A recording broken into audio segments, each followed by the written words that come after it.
Before I start this video, just know that I'll be going into spoilers for Pokemon Sword and Shield. So between the title and the first part, if you continue through this video and proceed to complain in the comments on how I spoiled the game for you, then it's your own fault for not paying attention. Thank you. Hey everyone, I'm Jay and I do stuff. And at the time of this video, the latest entries in the core Pokemon games are on the brink of release, Sword and Shield. There have been some controversies surrounding these games for a while now, controversies of which I've covered in a previous video. But in recent times, the games have leaked to have their official release, as usual.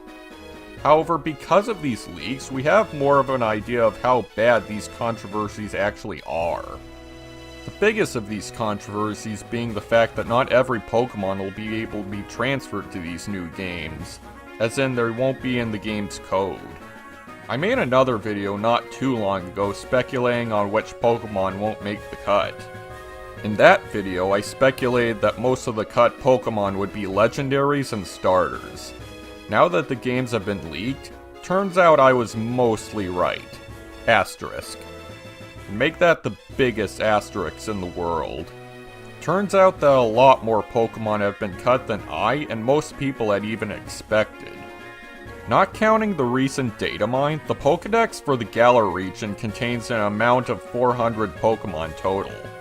That might sound like a sizable amount, but considering that as of counting all the new Galar Pokemon, the total number of Pokemon in existence being over 900, this isn't even half of them.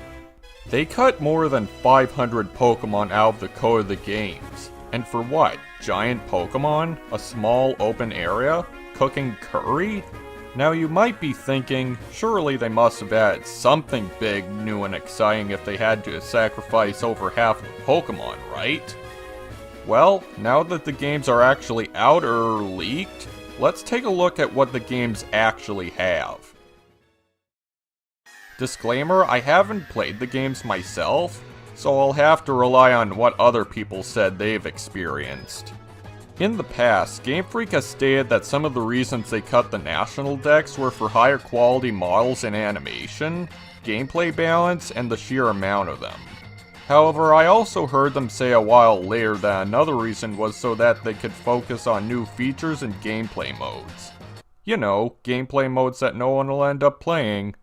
According to what I've heard, the amount of content in these games are no more than what we got in the 3DS games. The region map itself is very linear with only 10 routes in total. Correct me if I'm wrong, but I think that's the smallest amount of routes we've had in one region to date. As for the main campaign, I don't know too much about the main story, but from what I've heard, you go around defeating gyms, and after you beat the champion, you go on this 2-hour post-game quest to find the box legendary and defeat the evil After that, you head over to the from which I've heard is the same thing as the Battle Mason and the Battle Tree from the 3DS games. So for those criticizing the games, calling them glorified 3DS games, now their claims kinda have more merit as much as I hate to admit it. On to the Pokemon choices themselves, like I said, only 400 something out of a current 900 something Pokemon are in the games. I was mostly right with my theory of mostly legendaries and starters being cut. However, according to the recent data mine, only certain legendaries and starters are supposedly still in. However, lots of other regular Pokemon have been cut as well. It's weird, mons like Stantler, Mothim, and Pidgeot were cut, yet mons like Maractus, Shuckle, and Unfezant made it in? How does Game Freak make these bizarre decisions? But worst of all, my precious Porygon has been left out in the dust as well. Even despite all the advertising and promotional material it's recently been in. Advertising something that isn't even in the core game series it originates from just doesn't seem right to me. These are what we call bad business decisions, people. Not replacing background music in the dub of the spin-off cartoon. We're not talking about simple replacements, this is literal subtraction. Most people are still going at it on Twitter with the Bringbacknationaldex hashtag when regarding Pokemon's official tweets. I usually try to steer clear of these sorts of things, but honestly, after looking at the leaks, I'm all for this movement now. Certain people will argue, "It's just a game, bro." Yeah, it is a game. A game we're paying more for now. They're giving us less content for an increased price of $60 on the Switch as opposed to $40 on the 3DS. They know that Pokemon always sells like crazy, so they figure they can maximize profits and keep a snappy business schedule by cutting corners like this.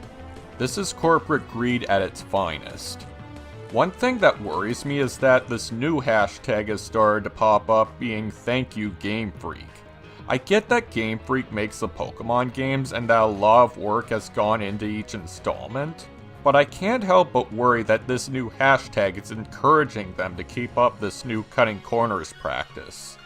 Look, you can't go around buying everything that is Pokemon just because it's Pokemon.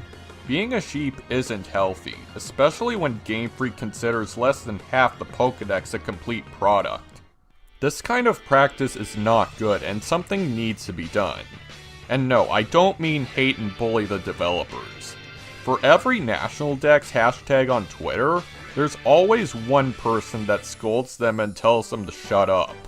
Being like this towards people who are actively harassing the developers I can get behind. However, acting like this towards people giving their concerns and constructive critique just makes you sound like an entitled brat. You look almost as bad as the ones who are bullying the developers. It's not like the National Dex supporters want to hate on these games. Quite the contrary. We want to like these games. These will be the first HD TV console Pokemon games in terms of main series, and we just want them to be the best they can be. I was really looking forward to absolutely decimating and Leon with this Gigantamax Charizard with my Porygon, and showing off how good it is. Especially since it's now on the Switch, I can record direct feed gameplay off of it. I was also looking forward to going on max raid battles and Dynamaxing my Porygon as well. But because Porygon isn't even in the games and isn't transferable, that's probably never going to happen, and that's sad. I'm sorry, but for me, without my Porygon, these games just aren't worth playing. On that subject, please don't demean people who play the games differently. Everyone's gaming experiences are different, and most people like to play differently. Games are all about making choices, so it's pretty unfair to judge someone just because they don't play the same way you personally do. Most people point fingers at Game Freak for the Dex cut. They do make the games after all. However, I can't help but wonder if this is truly the work of Game Freak, or more so the Pokemon Company. Remember that Pokemon is a multimedia franchise. In fact, it's the largest grossing franchise in the world.